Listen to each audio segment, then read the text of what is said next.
গতকাল 14ই নভেম্বর বিহার বিধানসভা নির্বাচনের ফলাফল ঘোষিত হয়।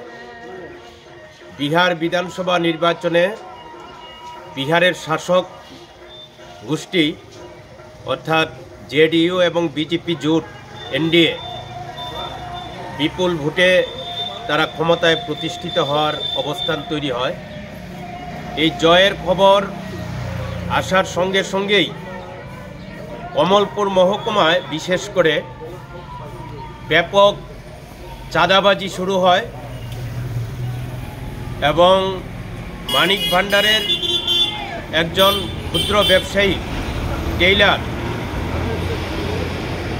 মোহনলাল দে তার দোকানে হামলা হয়, দোকানের সামগ্রী ভাঙচুর করা হয়, কিছু জিনিসপত্র লুট করে নিয়ে যাওয়া হয়। রাত 11টার পর তাণ্ডব লীলা শুরু হয়। মানিক ভান্ডার সিপিএম মহকুমা দপ্তর অগ্নিসংযোগ হয়।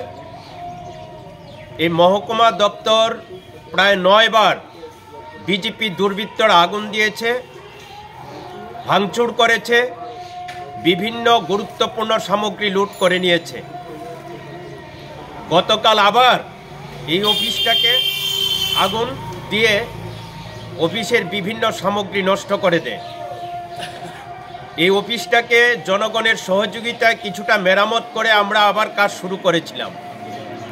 তেমনি হালহালি সিপিআইএম অঞ্চল কমিটির অফিস, এই অফিসেও একাধিকবার অগ্নিসংযোগ আক্রমণ সংঘটিত হয়েছে। জনগণের কাছ থেকে অর্থ সংগ্রহ করে এই অফিস মেরামত করে আবার রাজনৈতিক সাংগঠনিক কাজ এই অফিসকে ভিত্তি করে শুরু হয়। গতকাল এই অফিসে বিজেপি দুর্বৃত্তরা প্রবেশ করে অগ্নিসংযোগ করেন, চেয়ার টেবিল সহ বিভিন্ন সামগ্রী লুট করে নিয়ে যায় এবং ব্যাপক ক্ষতি হয়। আমরা এই ঘটনার তীব্র নিন্দা ধিক্কার জানাই। সিপিআইএম পার্টি জনগণের পার্টি, জনগণের কাছ থেকে অর্থ সংগ্রহ করে পার্টি অফিস তৈরি হয়, পার্টির প্রতিটা সামগ্রী ক্রয় করা হয় বা নির্মাণ করা হয়। এই যে ক্ষতি, এটা জনগণের উপর আঘাত। সিপিআইএম দুর্নীতির টাকা স্পর্শ করে না, কর্পোরেটের টাকা স্পর্শ করে না, ইলেকট্রাল বন্ডের টাকা স্পর্শ করে না। জনগণের পার্টি জনগণের কাছ থেকে অর্থ সংগ্রহ করে পার্টির সমগ্র সামগ্রিক রাজনৈতিক সাংগঠনিক কর্মসূচি পরিচালনা করে থাকে। এই আক্রমণ অবশ্যই অত্যন্ত নিন্দনীয় এবং ধিক্কার জানাই। আমরা জনগণের কাছে আবেদন জানাবো, ত্রিপুরায় 7.5 বছরের বিজেপি জোট সরকার পরিচালিত হচ্ছে, গণতন্ত্র আক্রান্ত, স্বাভাবিক কাজকর্ম করা যায় না, কোনো ন্যায্য দাবির ভিত্তিতে আন্দোলন করতে গেলে আক্রান্ত হয়, রক্তাক্ত হয়, শহীদের মৃত্যুবরণ করেন। কাজেই গণতন্ত্র পুনরুদ্ধারের সংগ্রামে গোটা ত্রিপুরার মানুষ প্রস্তুত হচ্ছেন। আমাদের আবার প্রস্তুত হতে হবে, আরও শক্তিশালী হতে হবে। জনগণ গণতন্ত্র পুনরুদ্ধারের যে সংগ্রাম, তাকে শক্তিশালী করবার জন্যে এগিয়ে আসবেন।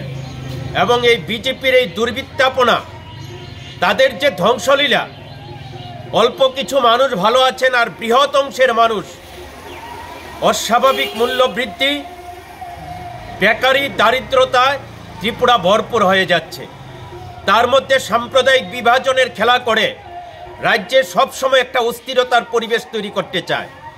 তাই রাজ্যের শান্তি, সম্প্রীতি এবং উন্নয়নের প্রশ্নে, গণতন্ত্র পুনরুদ্ধারের প্রশ্নে আমাদের লাল ঝান্ডার লড়াইয়ের পাশে জনগণ যেন আরও সক্রিয়ভাবে ভূমিকা গ্রহণ করেন, আমরা মানুষের কাছে আবেদন জানাচ্ছি। পাশাপাশি আরক্ষা প্রশাসনের কাছে দাবি জানাচ্ছি, আরক্ষা প্রশাসন যেন একটু মেরুদণ্ড সোজা করে থাকেন।